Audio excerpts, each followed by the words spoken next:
Hello everyone, my name is Alex Rosa. And I'm Matt Nielsen. And today we are here at the Gothenburg Learning Center to talk about some practices that producers can do after they actually harvest their wheat, their corn and soybeans. And since we are entering October and our first frost event is right around the corner, those options are quite reduced, especially if you want to do cover crops. But if you think about cover crops, you can do winter sensitive or winter hardy ones. And at this time of the year, you want to do winter hardy species such as cereal rye or hairy veg. And it's very important that you think strategically on the objective that you want, that you are actually looking when growing those cover crops, because grazing might be too late. You won't have enough growth to actually graze in the fall.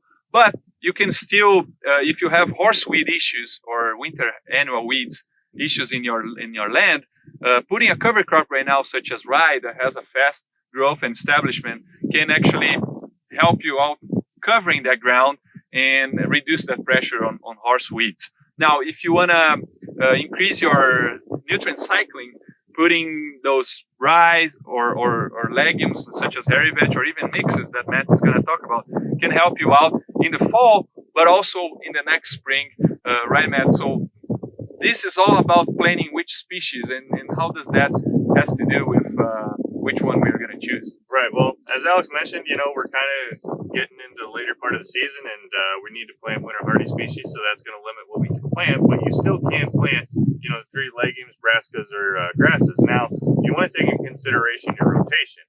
So if you harvested corn, you can plant a rye cover crop. However, after that rye cover crop, you might want to be thinking about switching to beans, soybeans. And then another thing, like Alex said, is you can do mixes also if you want to combine different benefits from the different cover crops. But some things to consider with cover crops, we typically don't fertilize because, like you mentioned, they sequester nutrients, and from legumes can add nitrogen within the profile. So we might be able to even reduce our fertilizer requirements for the next spring.